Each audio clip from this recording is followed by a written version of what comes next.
Hello, everyone. So my name is Matt, and I lead BD for Redstone, which is an Oracle provider.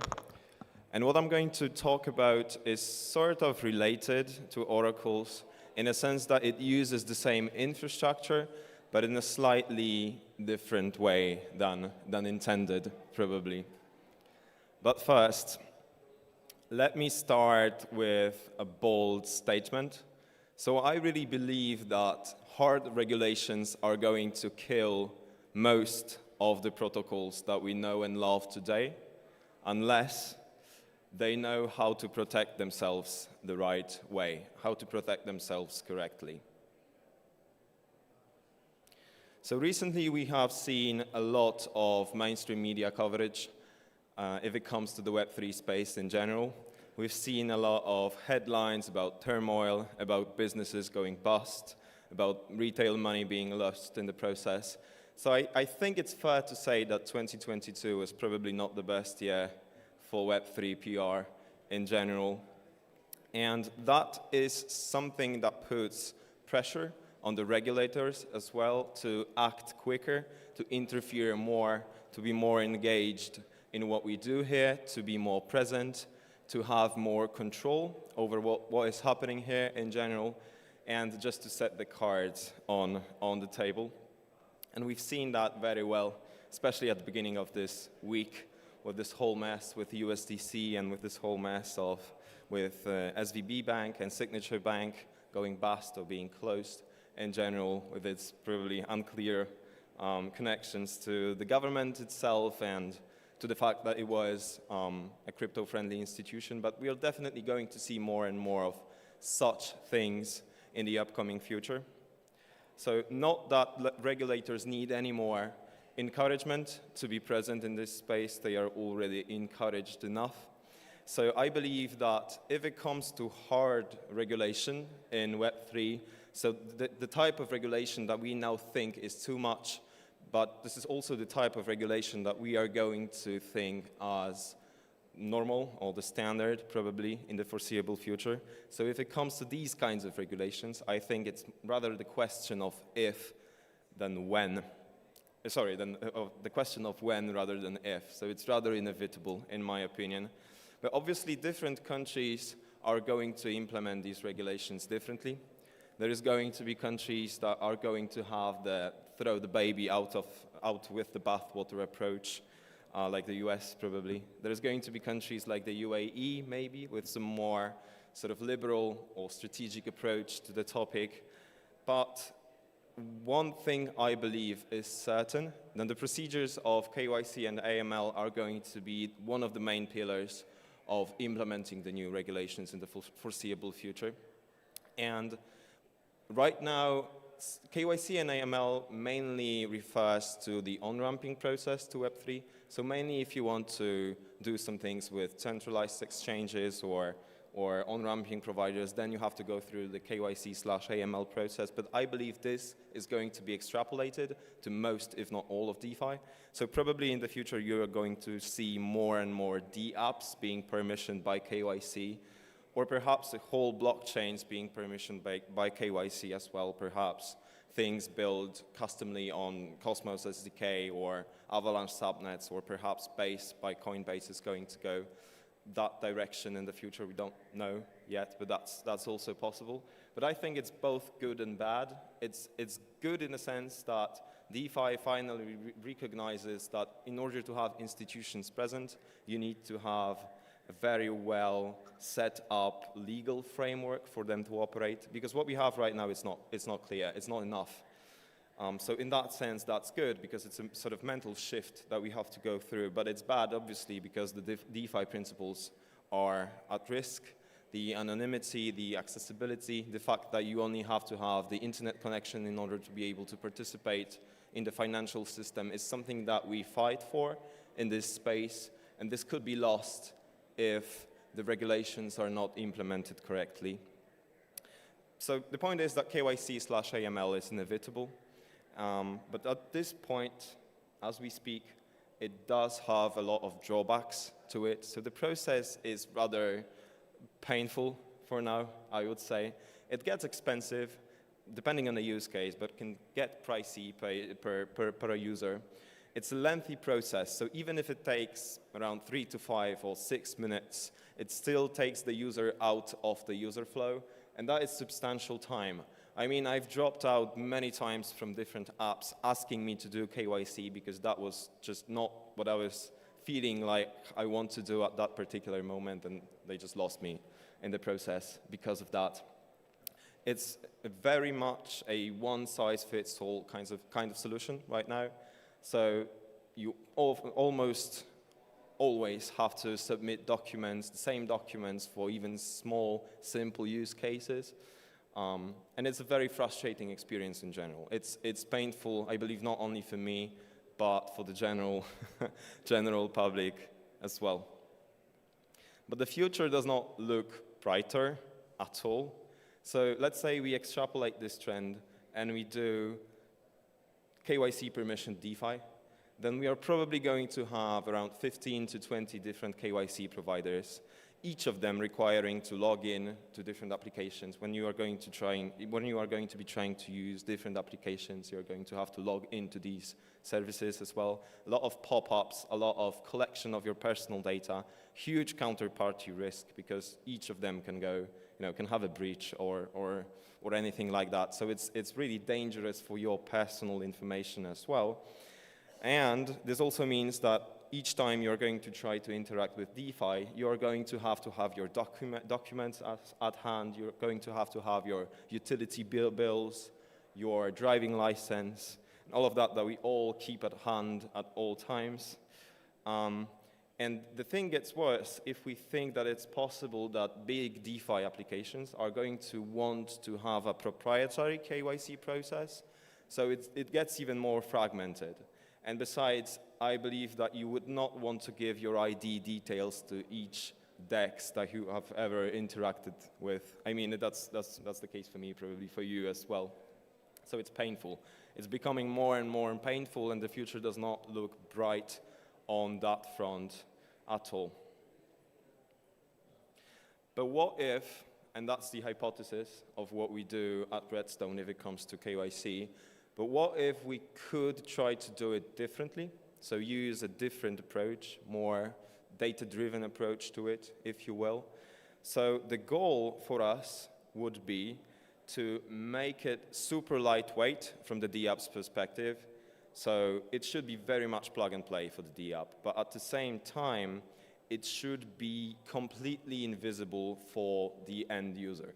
So ideally, what you would do as a user is you would interact with a protected DApp the same way you would interact with a non-protected DApp. This should be abstracted from the user's flow, if you will. So if that was the case, then the DApp could stay compliant, could exist in compliance with the legal framework, and the DeFi experience and UX would stay the same as it is right now. Because after all, the DApp's goal, if it comes to KYC/IML process, is to minimize the risk. It's not to eradicate the possibility of interacting with wrong users or sanctioned users, but it is to minimize the risk. And the user's goal is obviously to just interact with the DApp without any additional steps. And we believe that there is a way to do it. We've called it KYD Oracle, and KYD stands for Know Your Data, Know Your DeFi, or Know Your Degen. However you want to call it, it's all correct. So basically what it is, it's like a firewall over a smart contract that protects the DApp from interacting with restricted users without adding a single step to the UX of that DApp. We believe that UX is sacred here, especially in DeFi when you have different forks of different applications, you can switch between them. You have to have this UX very much. The smoother it gets, the better for you as a DApp. So the premise here is that we are not adding any more steps to the user's journey. And let me get into the details on how that works. But before I do, let me just give you like a brief introduction to what we do at Redstone. So in general, we do oracles, but mainly on-demand oracles, which means that we keep the data off-chain for as long as possible and then push it on-chain only when it's needed. So the user flow is that user wants to interact with a lending protocol, say Aave, and when they send the transaction has to go through our layer first because we act like a wrapper around the smart contract of the DApp. So it's wrapped ethers.js. So they have to go through our layer first, and that is when we add the data from the data delivery network to the call data of the user's transaction, and that's how it gets pushed onto the target chain. So we've used this mechanism of wrapping the smart contract of the DApp to create a firewall, because we thought that, okay, what happens if instead of just adding data to the transaction that user triggers, when they go through this firewall layer, instead of that, we could just put a set of conditions that the user has to check, and if they don't, we can just bounce the transaction reverts. So that is how the firewall thing works, high level in practice. So diving deeper, to give you an example, let's say there is a subsidiary of Aave that's established in the US, so they have to comply with the US regulations. So to be specific, they have to bounce any user that has ever interacted with mixers or tumblers like Tornado Cash. They have to bounce any user that's flagged as sanctioned by the OFAC.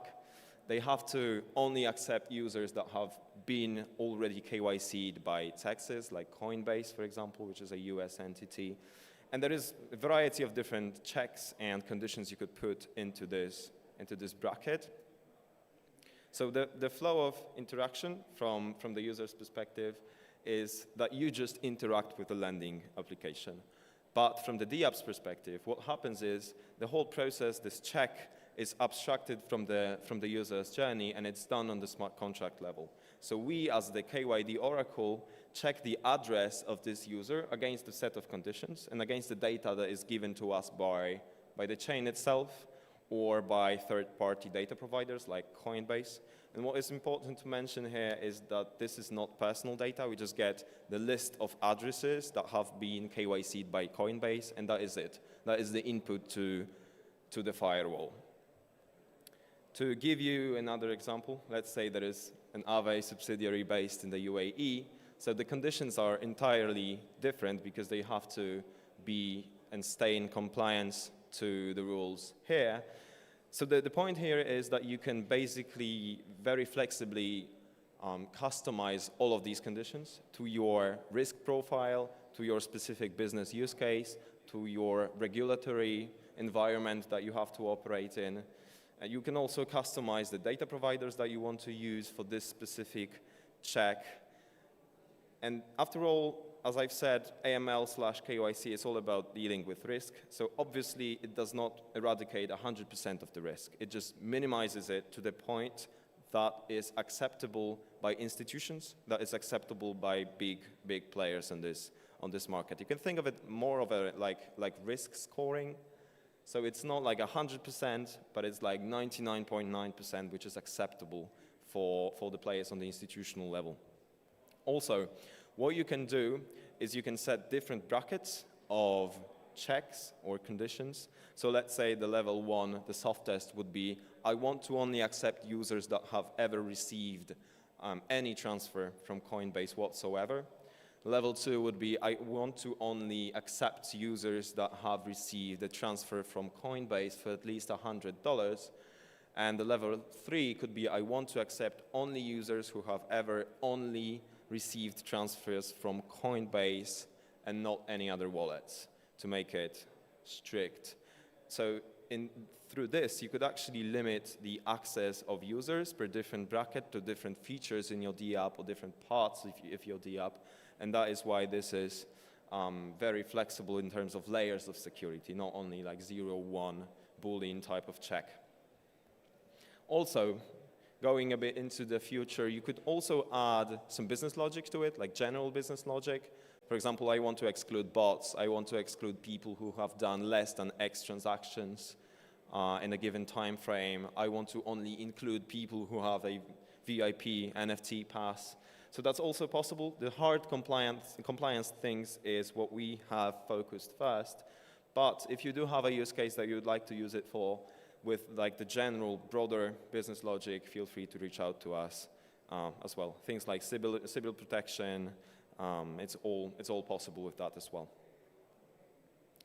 So just to summarize the points that I've laid out here, why use this instead of just build another KYC standard or use a KYC standard / provider? First, we are not collecting any personal data here. We're not collecting any more data, to be honest, than it is already collected through KYC processes that you've gone through. So we reuse what's already on chain, what's already in the databases of the data partners, and we don't have the access to your ID, to your driving license, to your documents. We don't even know who you are. We just get your address as the address that is safe and sound, okay, that is checked or KYC'd, and that is the input to the check that the KYD Oracle does.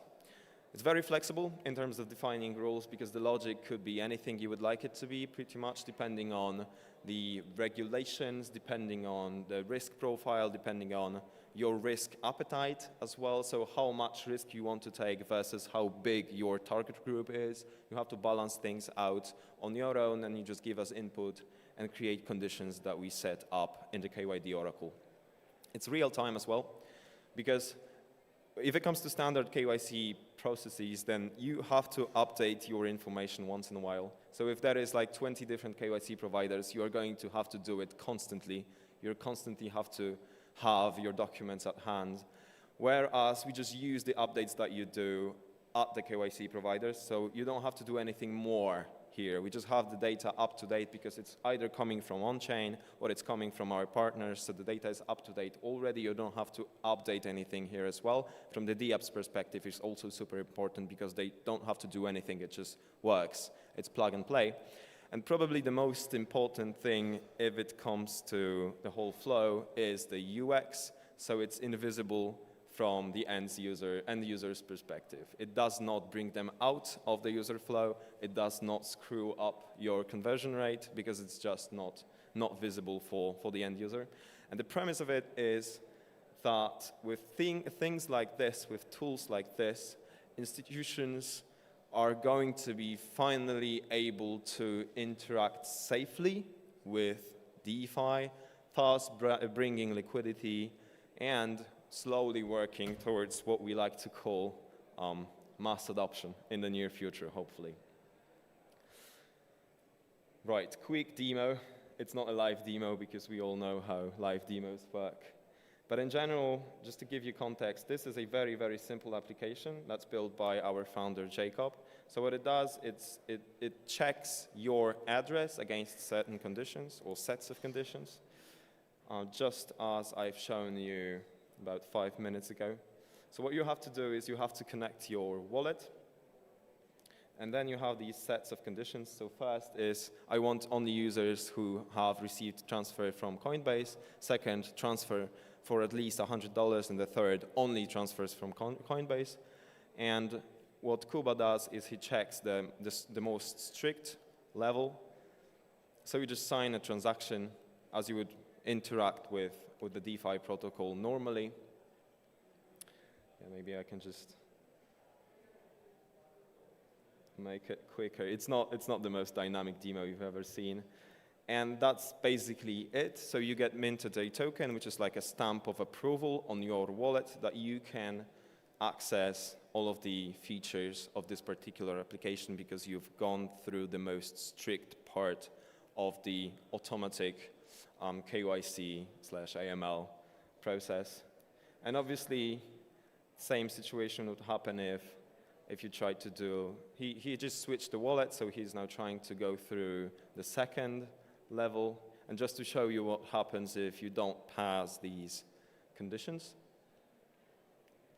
So you interact normally, you sign the transaction.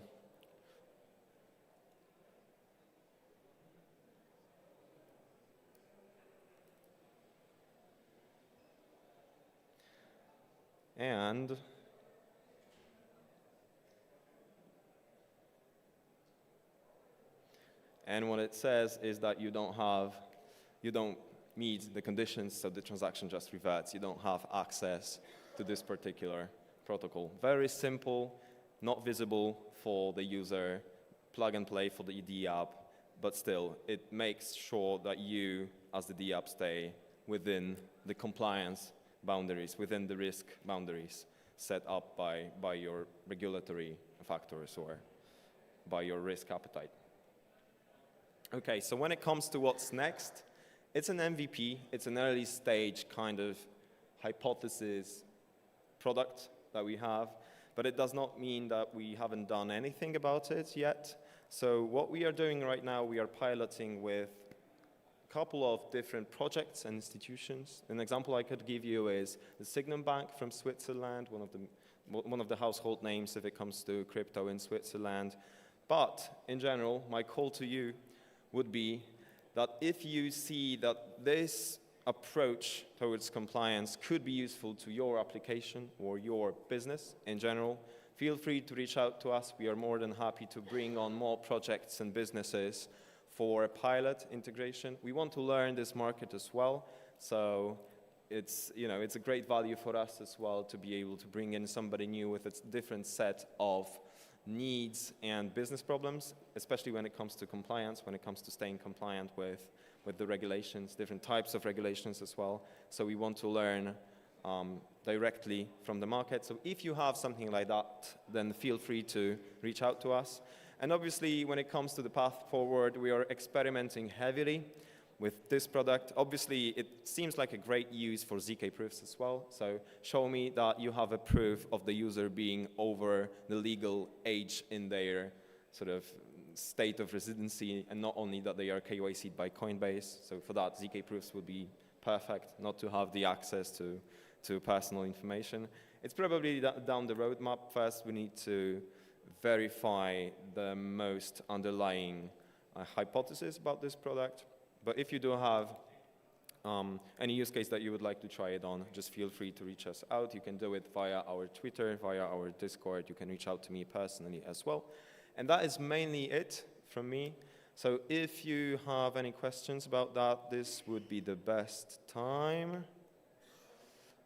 But if not, you can also reach out to me, hit me up somewhere there at the venue, and probably see you at the side events as well. Thank you so much for your attention.